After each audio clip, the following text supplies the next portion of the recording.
ጴንጤዎቹ ይህንን ሲያደርጉ እንዴት ነው? በቃ ሰይጣንን ክጃለሁ፣ ኢየሱስ ክርስቶስ እንደሞተልኝ አምናለሁ ምናምን በቃ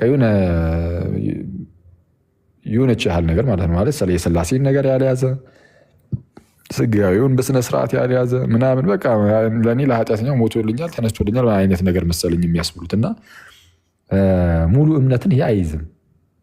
በቃ እንደዚህ ስላልክ ብቻ የምትድን ከሆነ ምንም ኦል ጂሰሱም ለምሳሌ ኢየሱስ ክርስቶስ አዎ ሞቶልኛል ተሰቅሎልኛል ይላል እኮ በቃ አለቀ። ስለዛ ምንም ልዩነት የለም። ለመዳን የሚያስፈልግ ትምህርት አለ። ኮንፌስ የምታደርገው የምትመሰክረው የክርስትናን እምነት ነው። የምትድንበትን እምነት የሥላሴ ትምህርት የምትድንበት እምነት ሃይማኖት ነው፣ ሃይማኖታችን ነው። ለምሳሌ የሥላሴን ትምህርት ሰው ግዴታ መመስከር አለበት፣ ማመን መቀበል አለበት ለመዳን ከፈለገ። አይ በሥላሴ አላምንም ግን ኢየሱስ ክርስቶስ ለኃጢአቴ ሞቶ እንደተነሳ አምናለሁ ቢል አይድንም። ይድናል? በሥላሴ አላምንም እያለ ግን ደግሞ ኢየሱስ ሞቶ እንደተነሳልኝ አምናለሁ ቢል ነው፣ በፍጹም አይሆንም፣ አይቻልም። ስለዛ በአብ በወልድ በመንፈስ ቅዱስ በሶስት አካላት የተገለጠውን አንዱን አምላክ እግዚአብሔርን ማወቅ አለበት። ስለዛ ጌታ ኢየሱስ ሞቶልኛል ምናምን ስላለ ብቻ አይደለም፣ አብን ማወቅ አለበት፣ ግዴታ ነው። ጌታ ኢየሱስም እንደተናገረው በዮሐንስ ወንጌል ምዕራፍ 17 ላይ ሊቀ ካህናት እንደመሆኑ ሲጸልይ ምን አለ? እውነተኛ አምላክ የሆን ከሆነ አንተን ብቻ የላከውንም ኢየሱስን ያውቁ ዘንድ ይህች የዘላለም ሕይወት ናት አለ።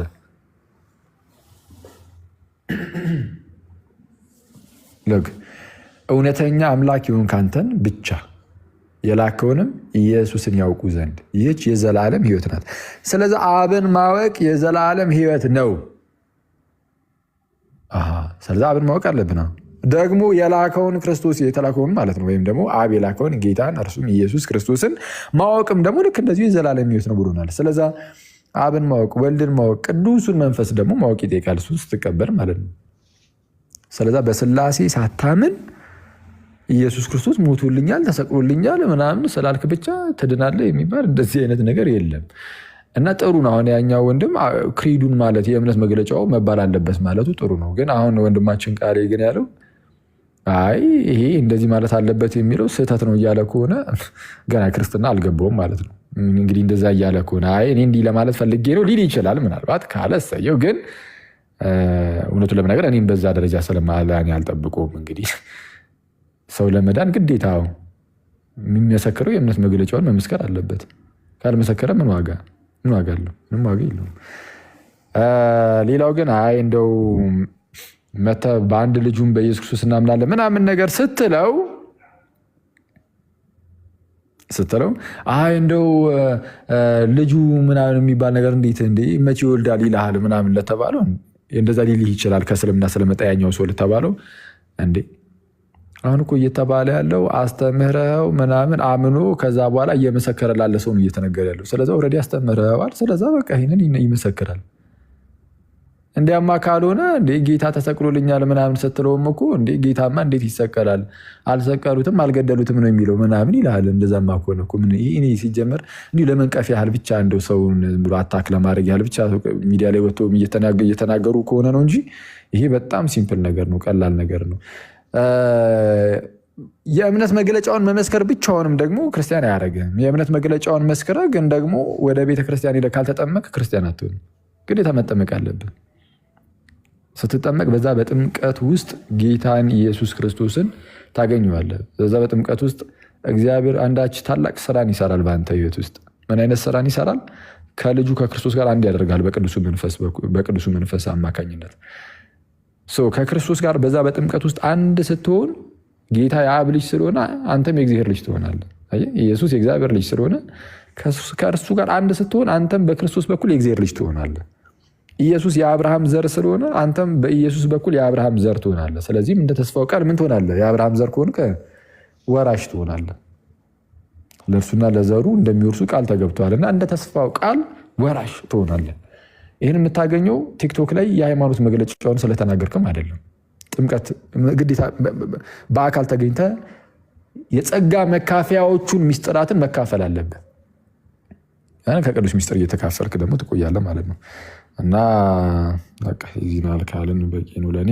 እናንተ ሄዱበት።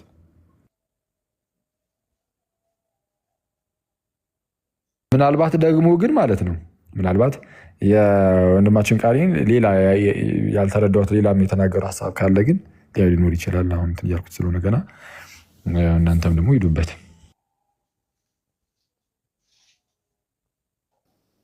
ወይ ዮሐዴ ያኛውን ደግሞ ሀሳብ ታሳየዋለህ። የዛኛው ልጅ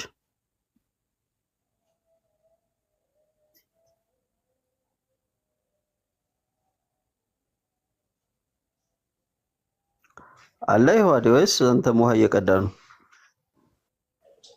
ዮሐዴተኞች በእርግጠኝነት ተኝቷል። አይዞ ንቃ፣ ቃሎት ያሰማልኝ። ኧረ አለውኝ ጽፌልህ ነበር እኮ አንተ ሰውዬ።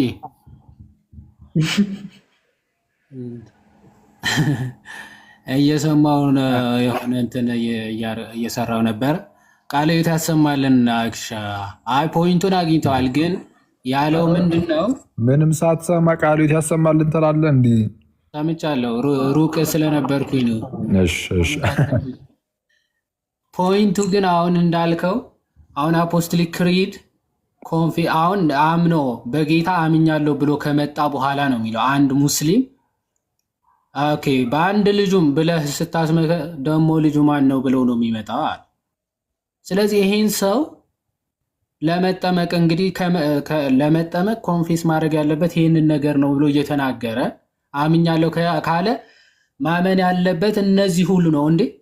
ስለ ትንሣኤውስ፣ ስለ ነገረ ሥላሴ፣ ስለ ጥምቀት፣ ስለ ስጋዌ እነዚህ ነገሮችስ ኮንፌስ ማለት ሳያምን ዝም ብሎ ሞቶልሃል፣ ተነስቶልሃል፣ ጌታ ነው ብለህ ብቻ ኮንፌስ ማድረጉ ትክክል አይደለም። ጥንታዊቷ ቤተክርስቲያን ስታደርግ የነበረው አንድ ሰው አምኛለሁ ካለ ማመን ያለበት ዘሆል ቲንግ ነው የእሱ ኮንሴፕት።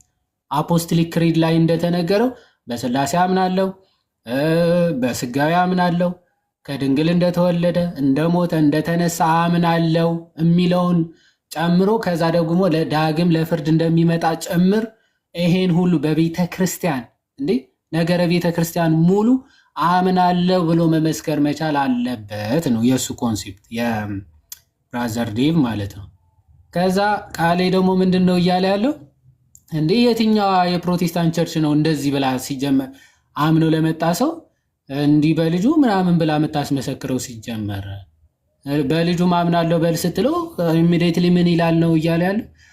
አንዴ ልጁ ደግሞ ማን ነው ብሎ ይጠይቃል አይነት ነገር ነው። ሰው እንደዛ እንዳይጠይቅ ዝም ብለህ በቃ ተወልዶ አድኖሃል ሞቶልሃል ብቻ በለው አይነት ኮንሴፕት ነው። ምናልባት በአጭሩ ለማሰማት ያክል እንደዛ ኦኬ፣ እሺ ላሰማና ያው በደንብ ምን እያለ እንደሆነ አንድ አማኝ እውነተኛ አማኝ እምነት ወር ደግሞ ከሌላ ወልዶፊ ወደ ክርስትና ሲመጣ እና አፖስቶልስ ክሪድ ላስብል የሚለው የፕሮቴስታንት ትራዲሽን አሁን ከሌላ ቤተ እምነት ወደ ክርስትና ሲመጣ ነው። ከሌላ ቤተ እምነት አሁን ወደ ክርስትና ሲመጣ ሰው ሲመጣ ናው አፖስቶሊክ ክሪድ ላስብል የሚለው የፕሮቴስታንት ዲኖሚኔሽን የትኛው ነው አጀማመሩ? እሺ ገና እኮ ሰውዬው እኮ ሙስሊም ነበረ። መጣ እኮ በቃ ጌታ ማርኩኛል ብሎ መጣና አሁን ከኔ በኋላ ምለው ትላለህ ብለህ ደግሞ በአንድ ልጅ ውስጥ ልጁ ማለት ምን ማለት ነው ይላል። ገና ማለት አላስተማርኩም።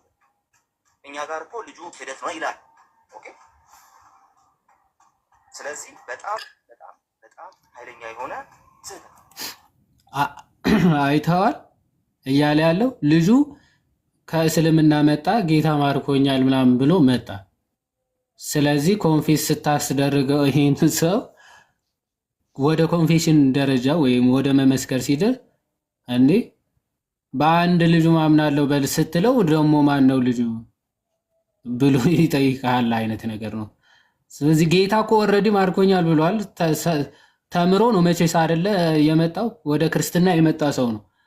ስለዚህ ጌታ ማርኮኛል ብለው የመጣው ምን ብለህ ሰብከለት ነው? ሳሰብከው ነው እንዴ? ደግሞ ዝም ብሎ ስለመጣ እኮ ወዲያውኑ ወደ ኮንፌሽን ነው የሚሄደው። አንድ ሰው ኮንፌሽን ደረጃ ላይ ሲደርስ እኮ ኦልሬዲ አምኛለሁ ተቀብያለሁ የሚለው ደረጃ ላይ ስቴጅ ላይ ሲደርስ ነው ኮንፌሽን ከዛ ኮንፌስ ለማድረግ የሚደርሰው ማለት ነው። ወይም ምስክርነት መመስከር ማለት ነው። ኮንፌሽናል ያመነውን ይመሰክራል ማለት ነው። ስለዚህ ምን አስተምረው ነው ይሄን አምኛለሁ ብሎ የሚመሰክረው? ስላሴ ሳያምን ኦኬ ነገረ ቤተ ክርስቲያን ሳያምን ዳግም እንደሚመጣ ሳያምን ከድንግል መወለዱ መሰቀል መሞቱ መነሳቱን ሳያምን ምን ታዲያ ምንድን ነው የምታስመሰክረው ነው? ያ ሰው ከዚህ አንጻር ነበረ ሀሳቡ እንትን የተባለ ነው። ያው ምን ለማለት ፈልጌ ነው ብሎ እንደሚያስተባብር ራሱ ምን እንደሚያስተባብር እስኪ እናያለን። ያኛው ግን ላሰማ ደግሞ አንድ ደግሞ አለ። ያኛው ቪዲዮ የበለጠ ሀሳብ ይሰጣል። ለአንድ አህዛብ ነገረ ስላሴ እስቲ ኮንፊውዝ የሚያደርገን ነገር አይደለም። እንዱ እንግዲህ አንተ በጣም እኔ የራስ መንገድ ነው የራሳችሁ መንገድ ነው። አይሮን ነው እኔ አሁን የየትኛው መንገድ እንደሆነ አላውቅም። እውነት ለመናገር አሁን ዴቨሎፕ እያደረጋችሁ የመጣችሁትም ነገር እንደሆነ አላውቅም። አፖስቶሊክ ክሪድ የምታደርጉት እናንተ ፎር ቢሊቨርስ አይደለም። ቤተክርስቲያኑ ውስጥ ላለ ፌዝ ኦፍ ኮንፌሽን አፖስቶሊክ ክሪድን ስትሉ ሃይማኖተ አበው ተብሎ የሚባለው በኦርቶዶክስ እሱን የምትሉት ለቢሊቨርስ አይደለም።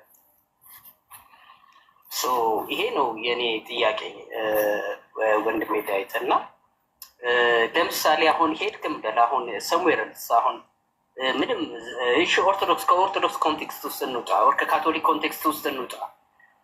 ወደ ፓጋኖች ሄድክና ወንጌል ነገርከው እና ወንጌል ከነገርከው በኋላ ስለ ክርስቶስ ካስተማርከው በኋላ አፖስቶሊክ ክሪድን በል ነው የምትለው።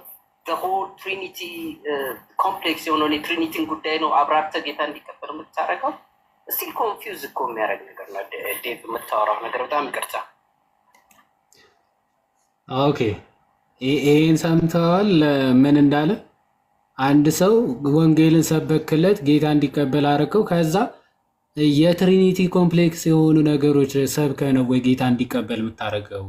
አንድ ሰው አንድ ከአሕዛብ የመጣ ሰው የትሪኒቲን ኮምፕሌክስ የሆኑ ነገሮችን አስረድተ እንዴት ነው ጌታ ተቀበል ለራሱ የምትለው አይነት ነገር ነው እያለ ያለ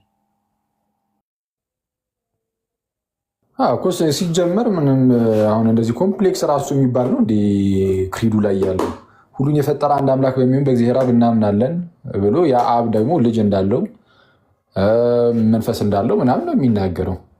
እና ይሄ ለእነርሱ አሁን እርግጥ ነው አሁን ይሄ ቀላል ነው ሁሉም ነገር ምናምን እያልኩኝ አይደለም። ይሄም ቢሆን ግን ይህንን ታዲያ ካላመኑ ምኑን ታዲያ ክርስቲያኑ? ይህ ማለት ስላሴን ሳያስተምሩ ዝም ብሎ ሰዎችን ምንድነው ክርስቲያን ያደርጋሉ። ከዛ በኋላ የመጣው የምጣ አይነት ነገር እንደዛ ነው የሚመስሉ እና ይሄ በጣም አስቸጋሪ ነው። ስላሴያውያን አይደሉም እንዲህ ነው የሚያስብሉ። እንደዚህ እኮ ነው የሚያስቡት። ሁሉን የፈጠረ አንድ አምላክ በሚሆን በእግዚአብሔር ያውም አንድን ኤቲስትን ወይም ፓጋንን ምናምን አስተምረኸው ከዛ በኋላ ስታሳምነው ነው እንግዲህ ይህንን መቀበል አለብህ እንድትድን ማለት ይህንን እንደዛ ትለዋለህ ወይ ያለው። እና ኦፍኮርስ እንዴ የትኛውም ሰው ለመዳን ይህንን ማመን መቀበል አለበት። ይህንን ካልተቀበል ካትድንም የዘላለም ሕይወት የለም። ቅድም እንዳልነው ነው በቃ መድገም እንዳይሆን አስቸጋሪ ነው። አንድ ጥያቄ ልጠይቅ? እሺ ብቻ የሆነ ኤቲስት ቤት የሰማሁት እንትን ነው እና አንድ ቀን ገብቼ አይ ቲንክ ፕሮቴስታንት ይመስለኛል። ፕሮቴስታንት ሆኖ ደግሞ ስለ ኃጢአት ምናምን እያወራን ሰው ከዳነ በኋላ ኃጢአት ይሰራል ምናምን እያለን እየተከራከር ነው ነበርና አይሰራም አለ። ኃጢአት የሚባል ነገር የለም። እኛ አሁን ስጋችን የኛ አይደለም። እኛ አሁን ብልት ውስጥ ገብተናል። ኃጢአት የሚባል ምንም ኃጢአት ብሰራ ኃጢአት እንደውም የለም። ከዛ በኋላ ክርስቶስ ከሞተ በኋላ ይህ ክርስቶስ የሚባለው እና ደግሞ ኢየሱስ የተለያየ ነው አይነት የሚል ትምህርት ሲነግረን ነበር እና በጣም ነው የደነገጥኩ። ሰምቼው አላውቅም። ንስጥሮሳውያን እንደዛ ነገር መሰለኝ ትምህርቱ። ኃጢአት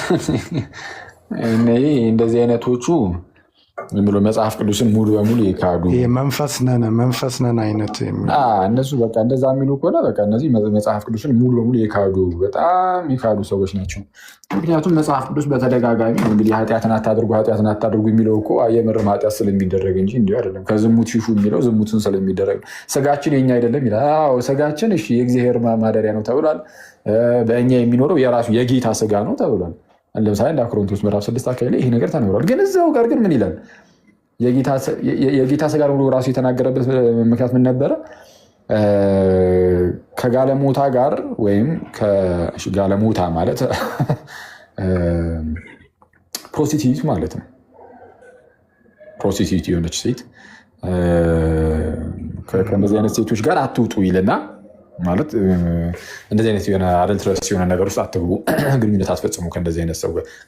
የእሷ መሆኑ አይደለም ግን በቃ ወደ ዝሙት ምናምን ወደ እንደዚህ አይነት ቦታ ሰዎች ይሄዱ ስለነበረ ከእሷ ጋር ሄደ ዝሙት ስትፈጽም ሴክሹዋል በሆኑ ነገር ውስጥ አንድነት ይፈጠራል። አንድነት ስለሚፈጠር የጌታን ስጋ ሄደ የማን ስጋ ታደርጓለህ? የጋለሞታ ስጋ ታደርጓለህ። ከእሷ ጋር በዝሙት ስትተባበር የጋለሞታ ስጋ ይሆናል ስጋ። ስለዚህ የጌታን ስጋ እንዴት የጋለሞታ ስጋ ታደርጓለህ ይላል። አሁን የእኛ ስጋ የጌታ ስጋ ነው ካልክ በኋላ ራሱ በኃጢአት የጌታን ስጋ እንደዚህ ልትበክል ትችላለህ። ስለዚህ ምን ይላል? ምን አለ ዘበር? ከዝሙት ሽሹ። ሰው የሚያደርገው ኃጢአት ሁሉ ከገዛ ስጋ ውጭ ነው ይልና ዝሙትን የሚፈጽም ሰው ግን በራሱ በስጋው ላይ ይፈጽማል ይላል። ዝሙትን የሚፈጽም በምን? በራሱ በስጋው ላይ። አየህ፣ ለምሳሌ መግደል ቢሆን፣ መዋሸት ቢሆን፣ ምቀኝነት ቢሆን፣ ምን ቢሆን ሌላ ሰው ላይ ነው እነዚህ ነገሮች ሁሉ የምታደርጉ። ዝሙት ሲሆን ግን ስጋህን ነው ስጋህን የራስህ ስጋ ላይ ኃጢአትን ታደርጋለህ። ስለዛ ኃጢአት አለ ኦፍኮርስ። እና እነዚህ ዝም ብለው በጣም ከመጽሐፍ ቅዱስ ሀሳብ የወጡ ሰዎች ነው የሚሆኑት እንጂ ኃጢአት አለ። ክርስቲያኖች ኃጢአትን ማድረግ የለባቸውም። መጽሐፍ ቅዱስም ይናገራል። ልጆቹ ኃጢአትን እንዳታደርጉ ይህን እጽፍላችኋለሁ ብሏል ዮሐንስም በመጀመሪያ መልእክቱ ምዕራፍ 2 ቁጥር 1 ላይ ኃጢአትን እንዳታደርጉ ይህን እጽፍላችኋለሁ ይልና ግን ኃጢአትን ብናደርግስ ግን ያው ስለምናደርግ ማለት ነው ስለምናደርግ እዛው ጋር ማንም ኃጢአትን ቢያደርግ ግን ይላል እዛው ጋር ስለዛ ኃጢአትን እናደርጋለን። ማንም ኃጢአትን ቢያደርግ ግን ተስፋ የለውም። አያችሁ፣ ማንም ኃጢአትን ቢያደርግ ግን ተስፋ የለውም። በቃ ሞቶ ይቀራል አይልም። እንደዛ አይልም። ኃጢአትን ብናደርግም ኃጢአት ማድረግ የለብንም። ግን ብናደርግም ግን ተስፋ አለን። ስለዛ ምን ይላል? ማንም ኃጢአትን እንዳያደርግ እጽፍላችኋለሁ ልጆቼ ሆይ ይላቸውና ማንም ኃጢአትን ቢያደርግ ግን አይዟችሁ ተስፋ እንዳትቆርጡ ነው።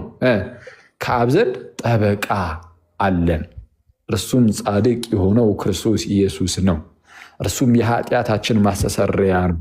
ለኃጢአታችን ብቻ ደግሞ አይደለም ለዓለም ሁሉ ኃጢአት እንጂ ብሎ ይናገራል። ስለዚ ኃጢአትን ክርስቲያኖች አታድርጉ፣ ማድረግ የለብንም። በቃ ክርስቲያን ከሆንን ኃጢአት በፍጹም በቃ ኃጢአት ማድረግ የለብንም። ግን አሁን አያችሁ የለብንም ማለት አናደርግም ማለት እኮ አይደለም። ለዛ ነው አሁን ዮሐንስም ኃጢአትን አታድርጉ አለ። ግን ማንም ከእናንተ መካከል ኃጢአትን የሚያደርግ ሰው ቢኖር ግን ይላል ደግሞ እዛው ጋር መለስ አድርጉ። ስለዛ ሰው ኃጢአትን ሊያደርግ ይችላል፣ በኃጢአት ሊወድቅ ይችላል። ማንም ሰው ኃጢአትን ማድረግ የለበትም፣ እንዳትረሱ።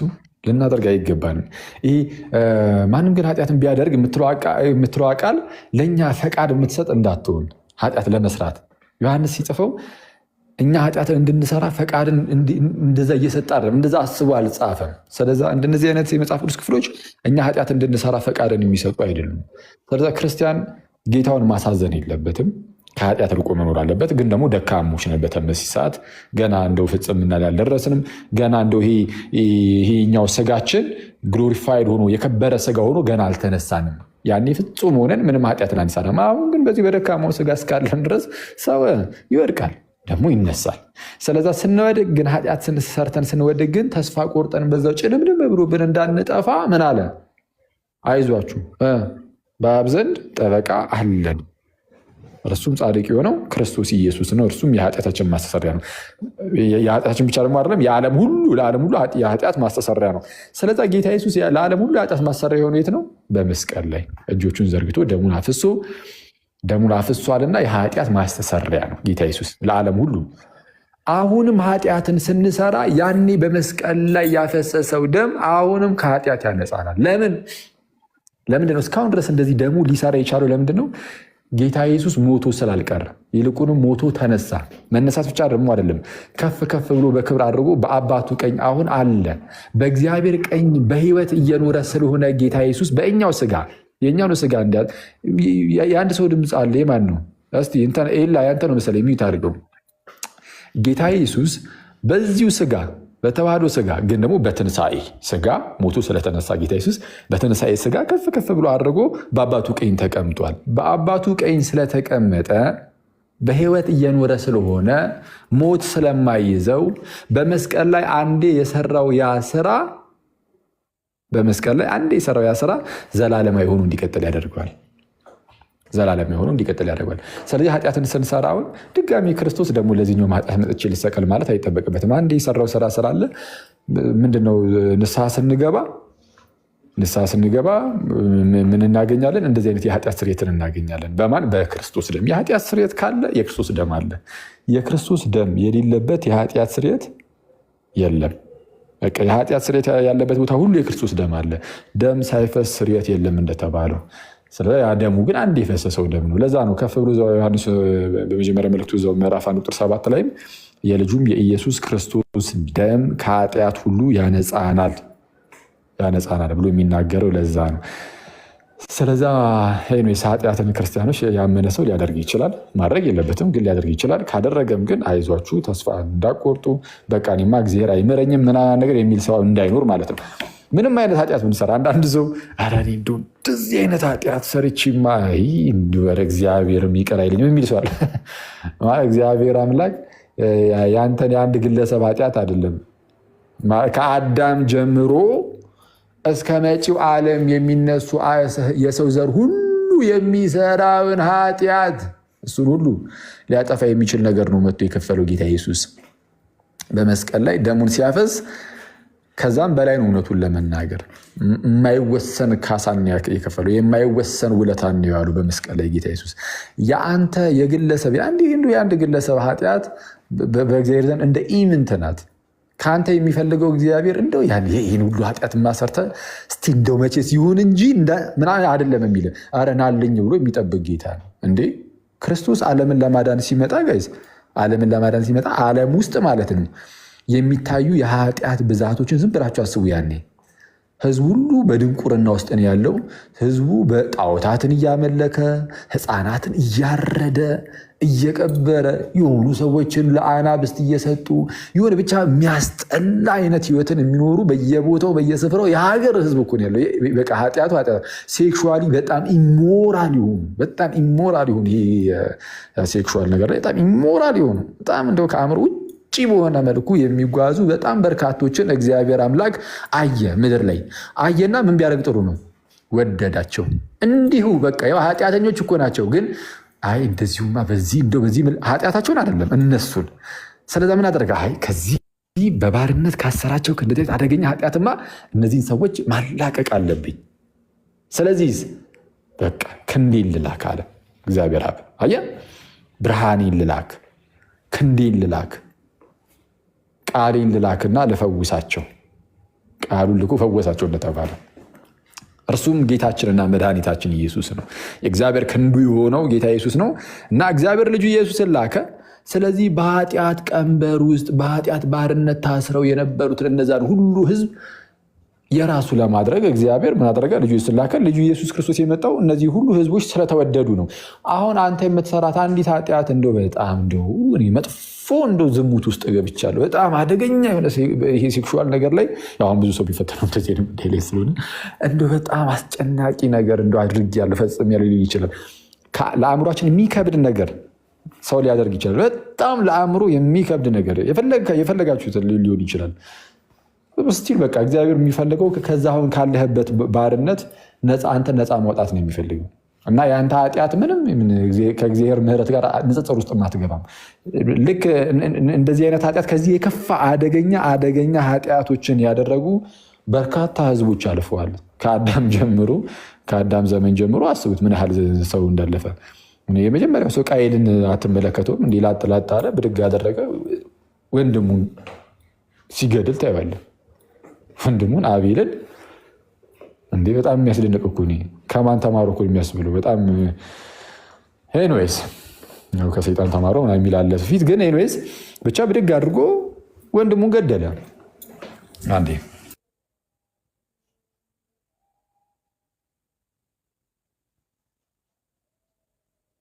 እሺ ወንድሙን ገደለ።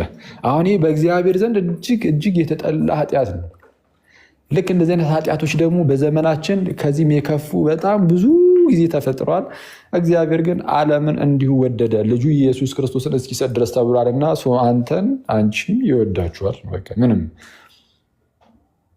ለምን ነፍስ አታጠፋም? ነፍስ አጥፋ እየተባለ አይደለም። ለምን ነፍስ ያጠፋ ሰው አይኖርም? ምንም ያደረገ ሰው ለምን አይኖርም? ግን እርሱን ግን እግዚአብሔር ይወደዋል። እንዲህ ያለ ነገር ቢያደርግ የዚህ ሀገር መንግስት ምን ያደርገዋል? ያስረዋል። ትክክል ነው፣ መታሰርም አለበት። የሀገሩ መንግስት ያስራል። ግን እግዚአብሔር አምላክ ግን ንስሐ ገብተህ ብትመጣ ግን ይምርሃል። ተጸጽተህበት ብትመጣ ምንም አይነት ነገርን ምንም አይነት ኃጢአት ነው። ስለዛ የሆነ አንዳንድ ጊዜ የኔ ኃጢአት ብዙ ነው ምናምን ብላችሁ ወደኋላ ባክ አታድርጉ። ወይ እዛው እኔ እንደው ወደ እግዚአብሔር ብቀርብም አንዳንድ ሰው ደግሞ ምን ይላል? በጣም በቃ የኃጢአት ሱስ ሆኖብኛል ወደ እግዚአብሔር ልመለስ ብለህ ራሱ እኔ ማቆም የሚችል አይመስለኝም ይህንን ኃጢአት አይባልም። ይህ ራሱ አይባልም ጋይስ። የፈለገ እንደው የፈለገ ጋይስ ሱስ የሆነ ኃጢአት ቢኖርብን ወደ እግዚአብሔር ከመምጣት ሊይዘን አይገባም። የፈጠነ እዛው ጉዳይ ላይ እዛ ሱስ ሆነብን የምትሉት ኃጢአት ላይ ንስሐ ገብታችሁ ቶሎ ብላችሁ ያንን ኃጢአት ከመስራታችሁ በፊት ከቅዱስ ሚስጥር ትካፈላላችሁ። እየጸለያችሁ ከዛ እንትን ለማለት ለመሸሽ ትሞክራላችሁ። ስትሞክሩ ብቻችሁን አይደላችሁም። ከቅዱስ ሚስጥር ስትካፈሉ ጌታ በእናንተ ይኖራል፣ እናንተም በጌታ። ስለዚህም የእግዚአብሔርን ጸጋ ስለምትካፈሉ ጌታ ከእናንተ ጋር ሆኖ ስለ እናንተ ክርስቶስ ይዋጋል። በዚህ ውስጥ ምናልባት ስታችሁ ግን ልትወርቁ ምናልባት ትችላላችሁ። በአንዴ ፐርፌክት አትሆንም። ድንገት ስተህ ብትወድቅ ቶሎ ብለህ ደግሞ አሁንም ንስሐ ትገባና ከቅዱስ ቁርባን የፈለገውን ያህል ጊዜ ብትሳሳቱ ወደኋላ ማለት የለም። የፈለገውን ጊዜ 1000 ጊዜ ብትሳሳቱ 1000 ጊዜ ተነሱ ጋይስ። 1000 ጊዜ ብንሳሳት 1000 ጊዜ እንነሳለን። ወድቀን መገኘት የለብንም። ባለፈው እንደውም ቪዲዮ እዛ ለቅቄ የላችሁ ነበር አይደል? ቴሌግራም ላይ የሆነች አጭር ቪዲዮ ምን የምትል ቪዲዮ ነበረች። አንድ ወጣት አንድ ወንድም አንድን አባት አንድን የበረሃ አባት ማለት ነው እንደዛ ነገር ኤኒዌይስ ይጠይቃቸዋል። ምን ብሎ ጠይቃቸው? አባ ወደኩኝ ምን ላድርግ አላቸው። እሳቸውም በቃ ተነስ ማለት በንስሐ ማለት በንስሐ ተመለስ፣ ተነስ። እሺ ደግሜ ብትበደልም ድጋሚ ተነስ። እንዴ አሁንም ብበደልም? አዎ አሁንም። እንዴ እስከ መቼ ድረስ አላቸው። ኢማጅን ሁሌ ብትወድቅ ሁሌ ልትነሳ። አሁን ሰይጣን እንደዚህ እንትን ይልሃል፣ ተስፋ ያስቆርጣል። በቃ እኔ ምንም ተሻሽዬ ማልሻሻል ነገር ምን ይሰራልኛል? በቃ እኔ እንደውም እርግፍ አድርጌ በቃ ዝም ብዬ እንደው በቃ ይሄ ነገር ራሱ እግዚአብሔር እንደው እስኪቀይረኝ ድረስ ትላለህ። አይተዋል። ከእግዚአብሔር ራቅ ብለህ እኮ ነው እግዚአብሔር እንዲቀይርህ። ታዲያ ከእግዚአብሔር ጋር አንድ ሳትሆን ከእግዚአብሔር ጋር ወደ እግዚአብሔር ሳትመለስ እንዴት አድርጎ ይቀይራል? ዝም ብሎ እንደዛ ያስብልሃል ሰይጣን። ሰይጣን እንደዚህ የሚያስብልህ ካስባለን ባይዘ እግዚአብሔር ራሱ በቃ ይቀይረኝ የሆነ ነገር እንትን ብሎ እንጂ እንደዚህ አይሆንልኝም እኔ ምናምን ርቀህ ከተቀመጥክ ሰይጣን በቃ በእሱ ቁጥጥር ስር አውሎ የእርሱ ባሪያው አድርጎ ያኖራል። የኃጢአት ባሪያ ትሆናለህ። ኃጢአት የሚገዛ ኢየሱስ ሳይሆን ንጉስህ ኃጢአት ነው ንጉስ የሚሆንብህ አንተ ላይ እና እንደዛ ሆነ መኖር የለብም። ስለዚህ ምንድነው ያሉት እኛ አባት? ስትወድቅ ተነስ፣ ስትወድቅ ተነስ፣ ስትወድቅ ተነስ። እስከ መቼ? ሙሉ በሙሉ በሞት እስክትወሰድ ድረስ። አየህ ሞት ይመጣል አይደል? እንሞታለን ሁላችንም። ሞት ሲመጣ ጋይስ፣ ሞት ሲመጣ ኃጢአት ውስጥ ሆነን ከሆነ ሞት የመጣው ወይም የምንሞተው ንስሐ ሳንገባ እዛው ኃጢአት ውስጥ ሆነን ከሆነ ንስሐ አልገባንም ማለት ወደ እግዚአብሔር አልተመለስንም ማለት ነው። በሌላ አማርኛ ከእግዚአብሔር ርቀን ነበርን ማለት ነው። ከእግዚአብሔር ርቀን በነበርንበት ሰዓት ብንሞት በቃ እዛው ከእግዚአብሔር ርቀን ነው የምንቀረው። ስለዛ ሞት ሲመጣ በእግዚአብሔር እቅፍ ውስጥ ነው ሊያገኘን የሚገባው። አየህ ሞት ሲመጣ የት ነው ሊያገኘን የሚገባው? በእግዚአብሔር እቅፍ ውስጥ። በእግዚአብሔር እቅፍ ውስጥ ማለት 100% ፐርፌክት ሆነ ምንም ነገር በቃ ኃጢአት ሳትሰራ ማለት አይደለም እኮ። ግን ንስሐ ገብተህ ዛሬ ኃጢአት ብትሰራ ሄደህ ንስሐ ግባበት ይፈጠናል። እና ድካም አለ አንዳንዴ። ያ ድካም ስላለ ያ ድካሙ ከውስጣችን በደንብ እንደ እስኪወጣ ድረስ ይህ በደንብ እንድንጠነክር ይህ ስጋችን በደንብ እየጠነከረ በመንፈስ በደንብ እየጠነከረን እንድንሄድ እሱ ቀስ በቀስ ነው የሚሆነው። አንዳንድ ኃጢአቶች በጣም ስር ሰደው ስለሚገቡ አስቸጋሪ ይሆናሉ እና እንደነዚህ አይነት ሰዎች በጣም ጸሎት የሚያስፈልጋቸዋል። እውነቱን ለመናገር በጣም ስር ሰዶ ከገባ ኃጢአት በጣም ያደክማል። ስለዛ ምንድነው ለእንደዚህ ነገር የሚያስፈልገው ማን ነው? ጌታችን ኢየሱስ ነው። አያችሁ፣ ጌታችን ኢየሱስ ዓለምን አሸንፏል። ስጋን ማለት የስጋ ኃጢአት አልተገኘበትም። ዓለምን አሸንፏል፣ ሰይጣንን አሸንፏል፣ የስጋ ኃጢአት አልተገኘበትም።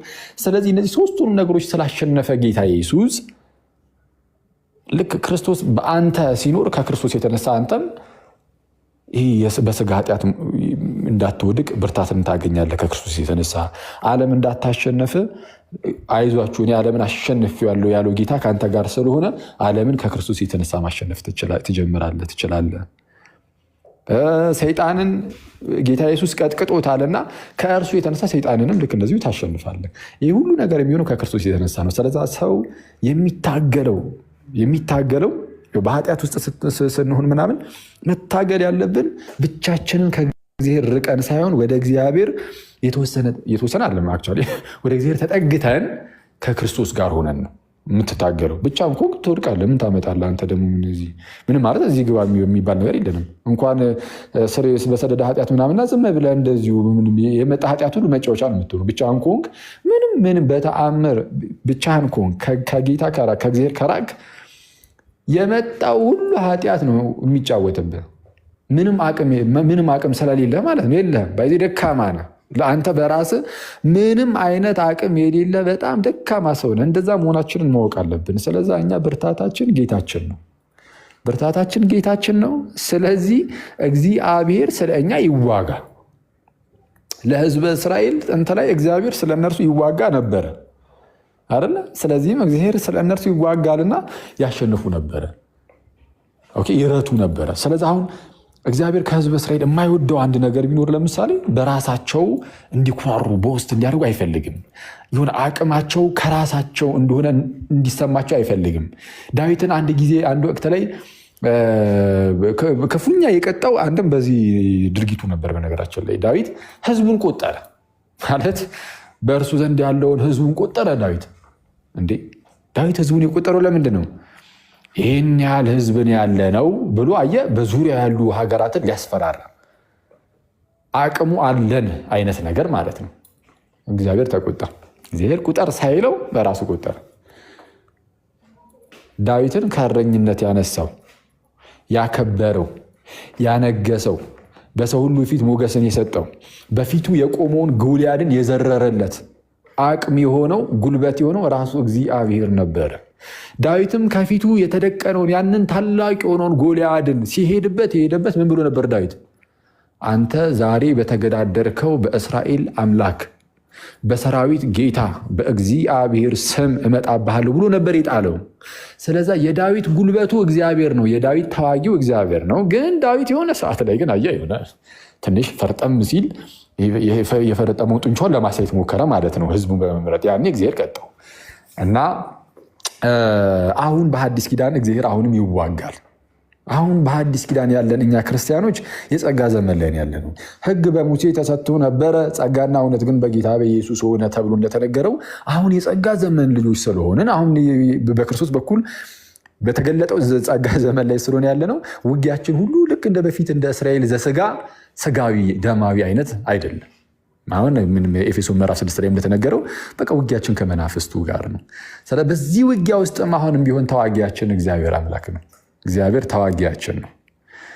እግዚአብሔር ተዋጊ ነው እና እግዚአብሔር ይዋጋልናል ስለ እኛ። ስለዚህ በራሳችን መኩራራት የለብንም። ሁሌም በእግዚአብሔር ነው። በቃ ሄደን ውሽቅ ዳዊት ባይዜ እንደዛ ቢያደርግም በጣም የሚገርም በጣም ንስሐ በጣም የሚገባ አይነት ሰው ነው። እንደምታውቁት በጣም ዳዊት የንስሐ አይነት ሰው ነው እና በጣም የሚያስደንቅ በጣም ብዙ ኳሊቲዎች አሉት ዳዊት ማለት ነው። ሁልጊዜም ቢሆን የሆነ እግዚአብሔርን በቃ አንተ መሸሸጊያዬ ነህ ይሏል። እግዚአብሔር ከክፉ ሁሉ ማምለጫው እንደሆነ ያውቃል። እግዚአብሔር እረኛው እንደሆነ ያውቃል። ስለዛ እግዚአብሔር ጠባቂው እንደሆነ ያውቃል። ልክ እኛም እንደዚሁ ነው መሆን ያለብን። መሸሸግ ብንፈልግ ሮጠን ወደ እግዚአብሔር ልክ እንደ ሕፃን ልጅ በእግዚአብሔር ፊት በቃ እንደ ሕፃን ልጅ ነው የምንሆነው። አንድ ሕፃን ልጅን እዩት። በዙሪያችሁ ያለ የሆነ ሕፃን ልጅ ካየ የሆነ ነገር ቢያጠፋ ራሱ የሆነ ቦታ ሄዱ ምንድነው የሚያደርገው? እነዛኛዎቹ የሆነ ያጠፋበት ቦታ ላይ ቢቆጡት ወይም ለመማታት የሆነ ነገር ቢነሱ ወደ ወላጆቹ በጣም ሮጦ እናቱ እቅፍ ስር ሄዶ ይገባል። ወይም አባቱ ካለ አባቱ እቅፍ ስር ይገባል። አየህ፣ ልክ እንደዛ በእግዚአብሔር ፊት እንደ ሕፃን ልጅ ትሆናለህ። የሆነ በቃ የማትችለው አቅም የማይፈቅድ ነገር በመጣበት ቁጥር ሮጥ ሄደ አባት ስር ሽጉጥ ማለት ነው። በእግዚአብሔር እቅፍ መግባት፣ በክርስቶስ እቅፍ መግባት። ያኔ እንግዲህ ከእግዚአብሔር እቅፍ ፈልቅቆ እና የእግዚአብሔርን እጅ ፈልቅቆ ከእግዚአብሔር እጅ አንተን አውጥቶ ማጥቃት የሚችል ካለ ያድርገው። ግን ማንም አይችልም። ማነው የእግዚአብሔርን እጅ ፈልቅቆ አንተን አሁን ከአባትህ እቅፍ ማውጣት የሚችለው? ማንም አይችልም። ምን ካላደረክ በስተቀር አንተ ራስህ ከአባትህ እቅፍ ኮብልለህ ካልወጣህ በስተቀር ማለት ነው። አየህ፣ ኮብልለህ ካልወጣህ በስተቀር። ስለዚህ ምንድን ነው የሚያደርገው? አያችሁ፣ ሰይጣን መጥቶ እግዚአብሔርን እንደዚህ እጁን ፈልቅቆ እናንተን ማውጣት ስለማይችል ራቅ ብሎ ትርኢት ያሳያችኋል። እናንተ ምን ያደርጋል? ለምሳሌ ዝሙቱን ምኑን ያሳያችኋል። እሱን ስታዩት የስጋ ፍላጎቱ እንደዚህ አይነት ነገር ሲመጣባችሁ ራሳችሁ ወደ ዝሙቱ ትሄዳላችሁ። ይሄ ነፃ ፈቃድ ስላላችሁ ይሄ የእናንተ መብት ነው። እናንተ መብት ነው። ተኩላው መጥቶ ከእረኛው ከክርስቶስ ነጥቆ የሚወስድ በፍጹም እንደዚህ አይነት መገዳደር የለም ማለት ስለማይችል አቅሙ ስለማይፈቅድለት ማለት ነው። ሰይጣን ተኩላው አቅሙ አይፈቅድለትም። እረኛውን አልፎ በጎቹን ለመንጠቅ ማንም ከእጁ ሊነጥቃቸው አይችልም። ጌታ ስም ብሎናል ይህንን ዮሐንስ 10 ላይ። ግን አንተ ራስህ ግን ልትሄድ ትችላለህ። እንደዚህ አይነት ኃጢአቶችን እያየ ልትሄድ ትችላለህ። ስለዚህ ያኔ ኃጢአቱን እያደረግ ከጌታ እየራክ ትኖራለህ። ስለዚህ ያኔ የፈጠነ ግን ቶሎ ብለህ ውስጥ ያለው መንፈስ ቅዱስ ስላለ ስለሚወቅስህም የፈጠነ ወደ እግዚአብሔር መሮጥ ነው። ወደ እግዚአብሔር ስትሮጥ ግን እንደዚህ በቀላሉ ዝም ብሎ የሚያይ ይመስላል ሰይጣን። በተአምር ይጎትታል። እንዲህ ወደ እግዚአብሔር እንዳትሄድ በጣም በብዙ ፈተናዎች ጠላልፎ ይይዛል። እንዳትመለስ ይፈልጋል። በጣም ብዙ ኢንቨስት አድርጎብሃል። አየህ፣ በጣም እሱ ስራ ፈቶ አንተ ላይ በጣም ጊዜውን ኢንቨስት ስላደረገ ያን ሁሉ ጊዜ ደግሞ የሰራብህ ከእግዚአብሔር ነጥሎ ሊያኖርህ ስለሆነ እንድትመለስ አይፈልግም ወደ እግዚአብሔር እና ስለዚህ ይህንን አስበህ ትግል አለብን። ስለዚህ ትግል አለው።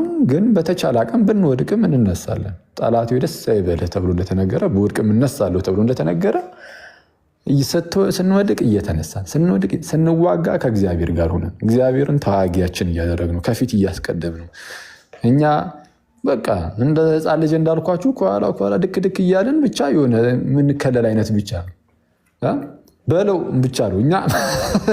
እኛ እንደዛ ነው ባይዘው ጋይስ እንበለውም ማለት እውነቱን ለመናገር ልበለው አለ በለው አባ ምናምን እንደዛ ነው እንጂ የሆነ ከእግዚአብሔር ርቀ ዝም ብዬ በራሴ ልታገል የሚለው አዋጭ አይደለም።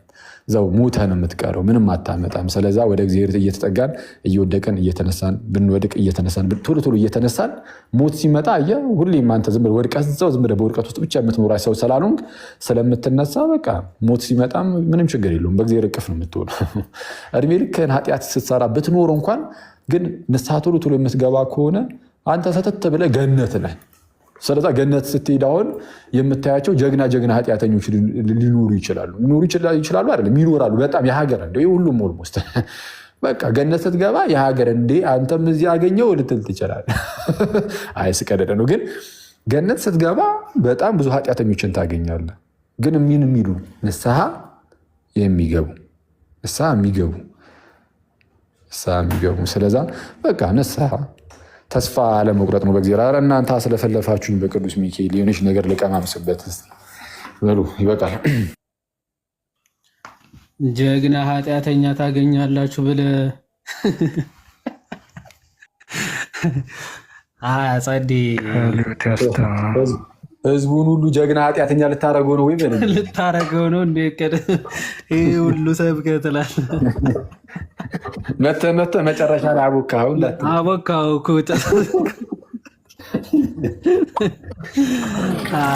አይ በጣም ጸዴ መልእክት፣ እውነት መልእክት ብቻ አይደለም ትምህርት ነው እና አንዳንዴ ዝም ብሎ ከመከራከር ምናምን እንደዚህ ህይወትን የሚያንጹ ህይወትን የሚጠቅሙ ትምህርቶችን መማማር ምናምን በጣም አሪፍ ነው። ክርስቲያን በህይወቱ መስራት አለበት። ስብከት ብቻ ሳይሆን ህይወትን መኖር ይገባልና ህይወታችን ላይ እንስራ። ያው ሌሎቹ እንደምናመጣቸው ወይም ደግሞ እንዲመጡ እንደምንፈልጋቸው ሁሉ ቤት ውስጥ ያለንም ወደ እግዚአብሔር መሸሸግ መቅረቡ ምናምን በደንብ እንስራበት። እግዚአብሔር አምላክ ሁላችንም ይርዳን። ከዚህ በኋላ ሀሳብ ከተጨመረ እንዳይቦካ አኬ ጸዴ አድርጎ ስላጠቃለለው እና ቃል ታሰማልን። አክሻ እግዚአብሔር አምላክ ረጅም እድሜ ከሙሉ ጤንነት ያድልልን፣ ፍጻሜን ደግሞ ያሳምርልን። እሱ ነው ዋናው። ያ ብላ ሰዓቱ እየደረሰ ነው። ራው በእናት ያ እና እናመሰግናለን ሰዎች። ጸዴ ሴሽን ነበረ። ጥሩ ትምህርት ተማማርን እና መልካም አዳር ይሁንላችሁ። እናመሰግናለን። ያሰማልን። ሁላችሁንም አመሰግናለሁ። እሺ ወንድሜ በርታ። በውስጥ ግሩፑ ምናምን ጆይን አድርጋቸው እንዳሉ ማለት ነው። ግሩፑን መኩን ጻፍለት፣ ጆይን አድርግ ምናምን። እሺ ሰላም ደሩ አክሻ። መልካም አዳር። ቴንክ ዩ ብሮ።